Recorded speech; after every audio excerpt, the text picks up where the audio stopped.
Capítulo 13. Este capítulo contiene el discurso de Jesús en el Monte de los Olivos y los eventos todavía futuros. En este capítulo 13 encontraremos una vez más que no hay milagros, sino muchísima acción. El Evangelio de Marcos es un evangelio de acción y en él hemos encontrado un gran énfasis sobre los milagros. Pero en este capítulo 13, la acción es algo que ocurrirá en el futuro. Relata los eventos que llamamos escatológicos, o sea, los que finalizan esta edad.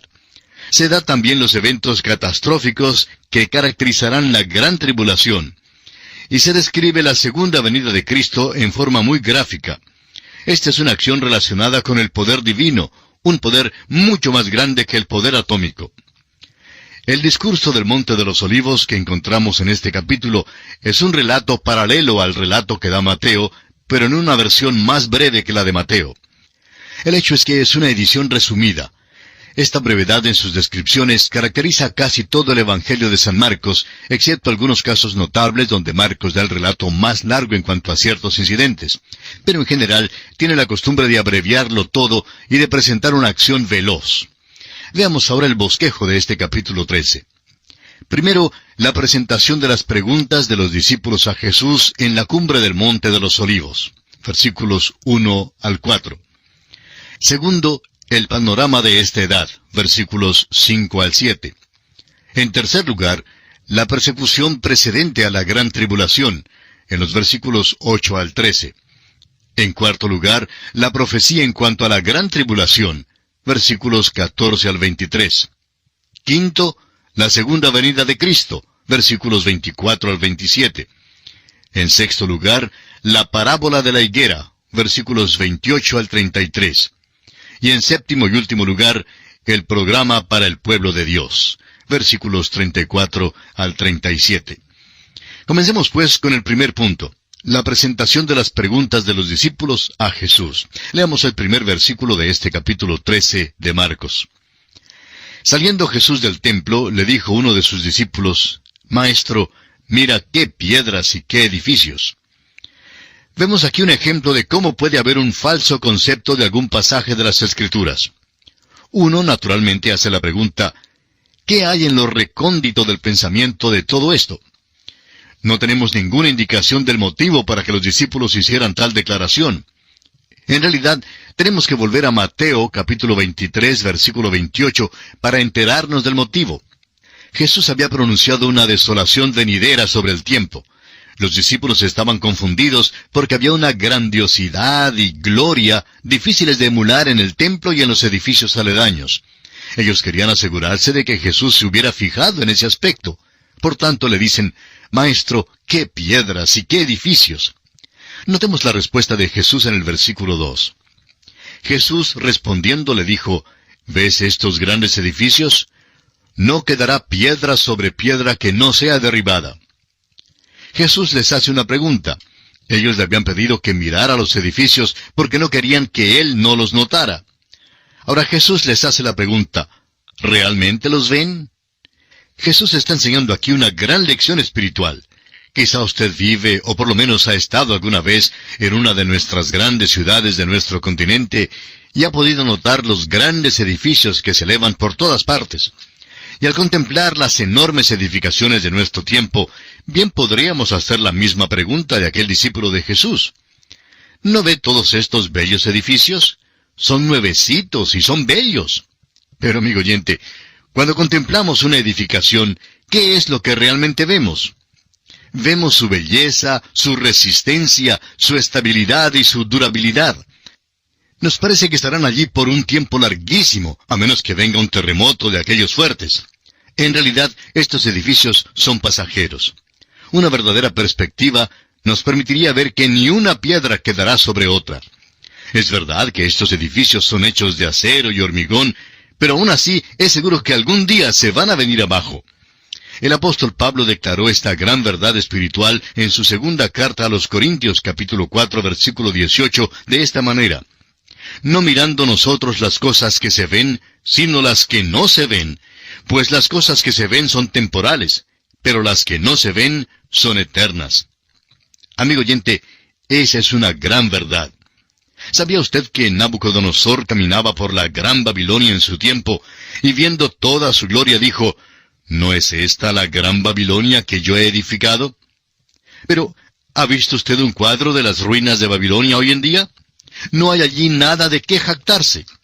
Ha pasado y su gloria ha desaparecido completamente. Y los rascacielos de nuestras grandes ciudades, amigo oyente, también caerán. Jesús dice que todo caerá. Y estas cosas están pasando. Amigo oyente, ¿tiene usted la visión espiritual como para ver las cosas que son eternas? Continuemos con los versículos 3 y 4 de Marcos capítulo 13. Y se sentó en el monte de los olivos frente al templo. Y Pedro, Jacobo, Juan y Andrés le preguntaron aparte, «Dinos, ¿cuándo serán estas cosas? ¿Y qué señal habrá cuando todas estas cosas hayan de cumplirse?» Marcos siempre incluye algún detalle que no nos dan los escritores de los otros evangelios. Nosotros no sabíamos que estos 4 hombres eran los que realmente fueron delegados como un comité para hacerle las preguntas a Jesucristo, pero aquí están. Recuerde usted que este es el evangelio de Pedro. Pedro le dijo a Marcos lo que estos 4 hombres que estaban en el grupo le preguntaron a Jesús. Marcos menciona 2 de las preguntas. Mateo menciona 3 preguntas que le hicieron a Jesús, mientras que Lucas da parte de la respuesta. Cuando lo juntamos todo, notamos que Mateo relata todas las preguntas que le hicieron los discípulos a Jesús. Veamos ahora estas 3 preguntas. Primero, dinos, ¿cuándo serán estas cosas? Esto se refiere a cuándo es que no quedará piedra sobre piedra. Lucas da la respuesta de nuestro Señor a esta pregunta.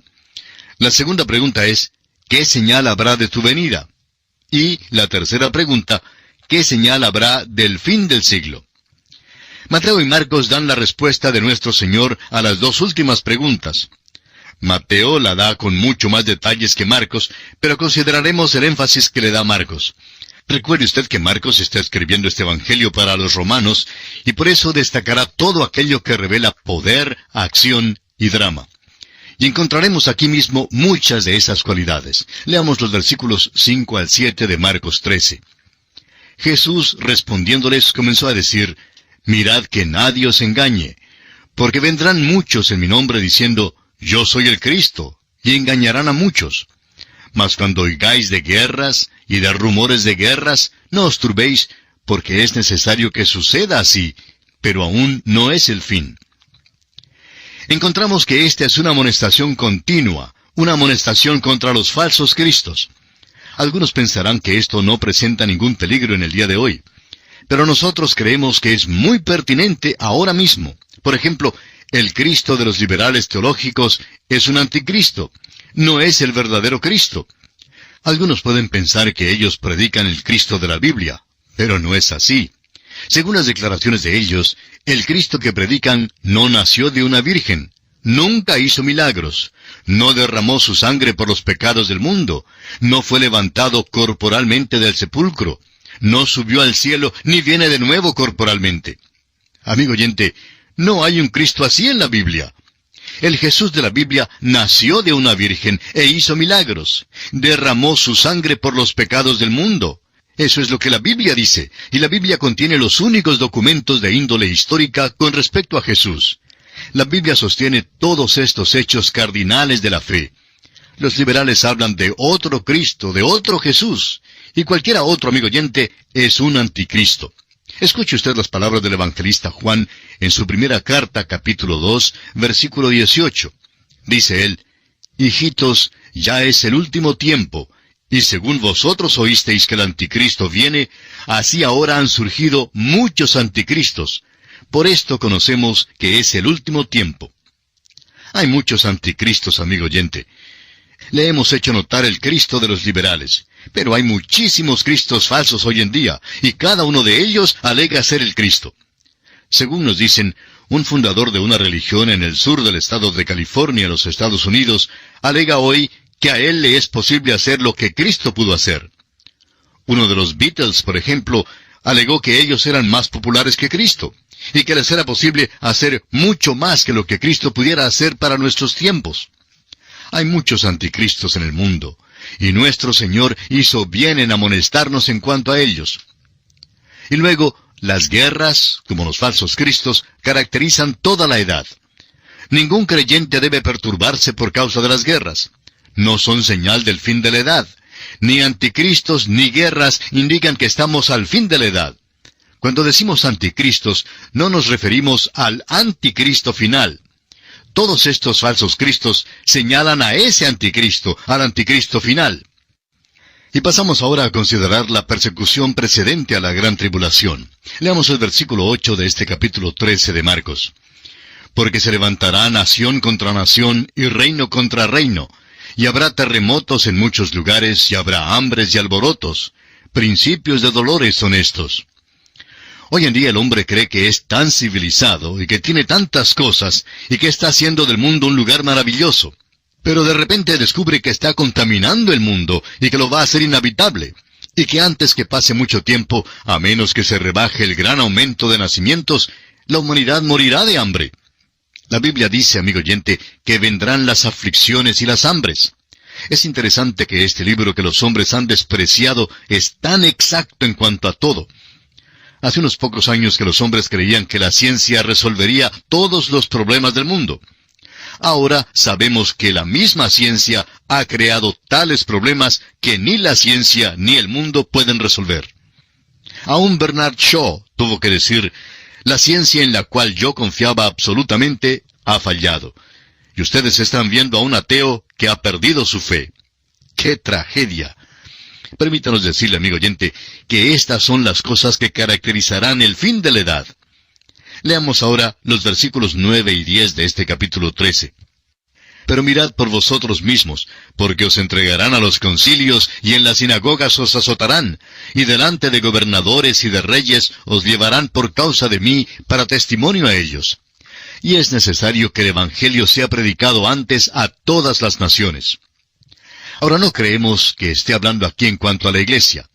Y el Evangelio del cual él habla aquí es el Evangelio del reino. Este también es el Evangelio de la gracia. No es que haya dos evangelios. El Evangelio del reino realmente es una faceta del Evangelio de la gracia. Toda salvación es por la gracia de Dios. Y Dios nunca ha tenido sino un solo medio para salvar a los pecadores, y es mediante la sangre de Jesucristo.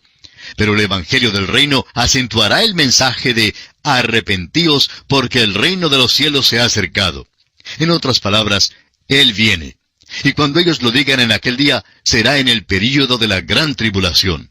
Y así será cumplido todo esto al pie de la letra. Veamos ahora el versículo 11 de Marcos capítulo 13.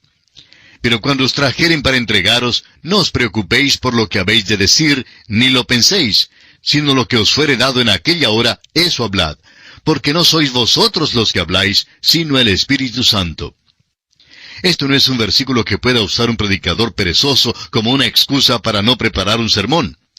Un predicador estaba en una ocasión en una estación del ferrocarril esperando el tren que le llevaría a un pueblito donde iba a predicar. Otro predicador que estaba parado allí le estaba observando y le vio caminando de un lado a otro repasando sus notas para su sermón. ¿Es usted predicador?, le preguntó el segundo. Sí, lo soy, contestó el primero. ¿Y qué hace usted?, preguntó el segundo. Estoy repasando las notas del sermón, dijo el primero. ¿Me quiere usted decir entonces que usted prepara de antemano su sermón? Claro que sí. ¿Y usted no lo hace?, dijo el primero. No, no lo preparo. Espero que llegue al púlpito y el Espíritu Santo de Dios me da un mensaje. El primero le respondió, y si el Espíritu de Dios no le da el mensaje inmediatamente, ¿qué hace usted?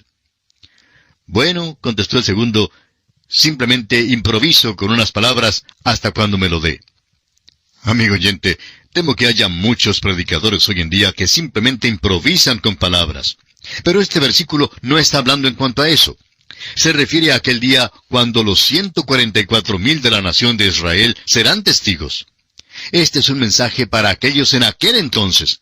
Este pasaje no es ni puede ser una excusa para usted ni para mí para no preparar nuestro sermón o nuestra lección de la escuela dominical. Ahora el versículo 12 nos dice, y el hermano entregará a la muerte al hermano, y el padre al hijo, y se levantarán los hijos contra los padres y los matarán. Y el versículo 13 continúa con este mismo pensamiento, diciendo, y seréis aborrecidos de todos por causa de mi nombre. Mas el que persevere hasta el fin, éste será salvo. Habrá un antisemitismo mundial en aquel día. Pero cuando Dios ponga sus sellos sobre sus escogidos en aquel día, perseverarán hasta el fin. Y ahora, continuando con el versículo 14, llegamos a una parte muy dramática en este capítulo 13 del Evangelio de Marcos, y es la profecía de la gran tribulación. Leamos el versículo 14. Pero cuando veáis la abominación desoladora de que habló el profeta Daniel, puesta donde no debe estar, el que lee, entienda, entonces los que estén en Judea huyan a los montes. Hemos estudiado esto en el Evangelio según San Mateo. Este es el principio de la gran tribulación. Los primeros 3 años y medio serán comparativamente tranquilos. Será la falsa paz del anticristo. Luego, a la mitad de la gran tribulación, aparecerá esta abominación desoladora, la que también describe el profeta Daniel. Aquella abominación será colocada donde no debe estar, es decir, en el mismo lugar santo del templo. Ahora bien, si Marcos les hubiera dicho a los romanos que la abominación desoladora sería colocada en el lugar santo, ellos hubieran dicho, ¿y dónde estará ese lugar santo? Dice simplemente que estará puesta donde no debe estar.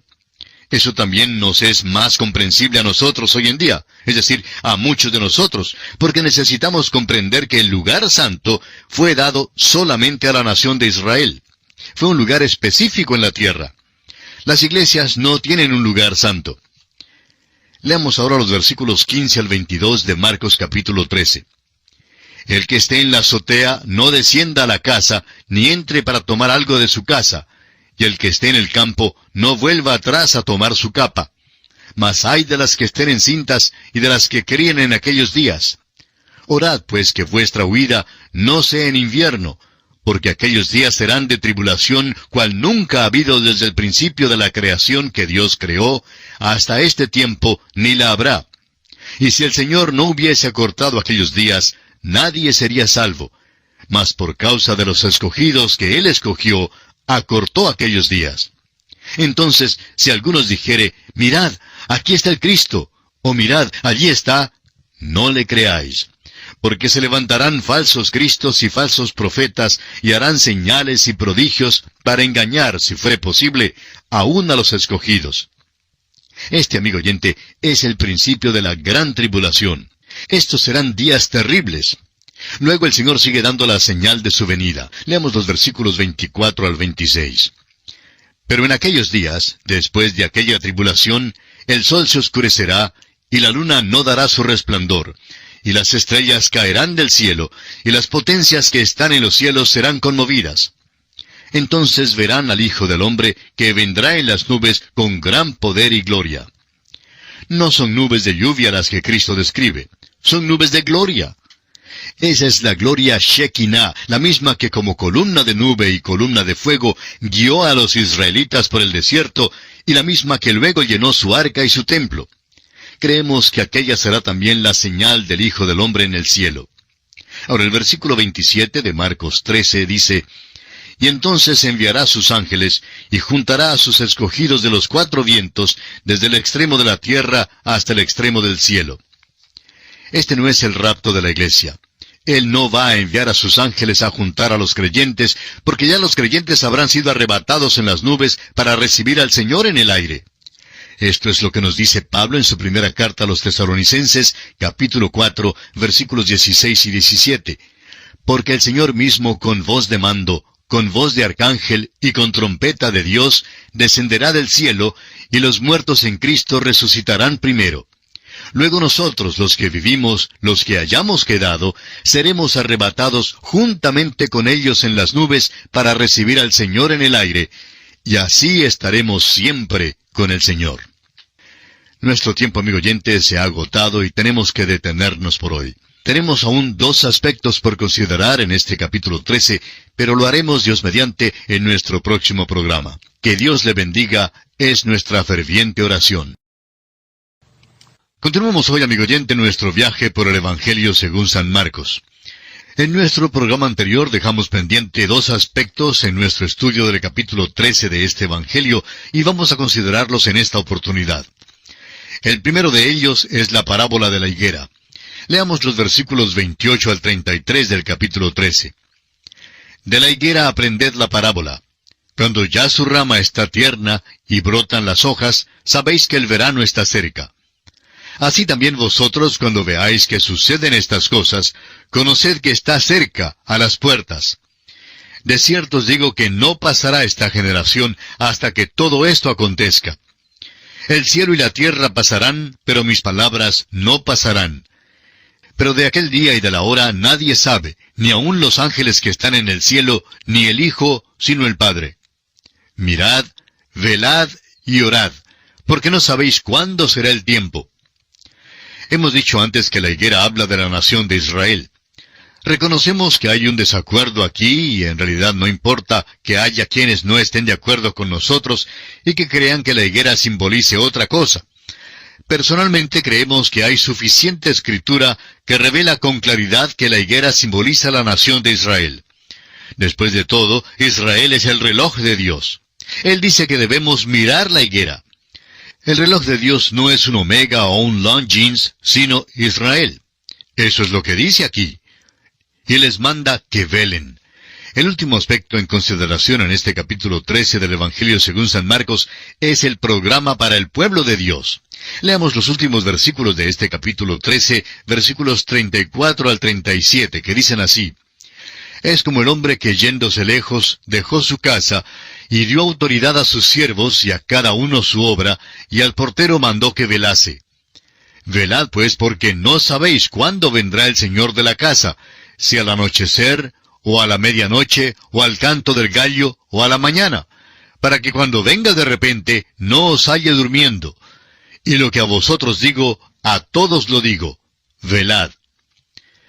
Esa es la instrucción para usted y para mí hoy en día. Uno puede velar con ansiedad o puede velar con temor. Pero el Hijo de Dios debe velar, anhelando aquella esperanza bienaventurada y la manifestación gloriosa.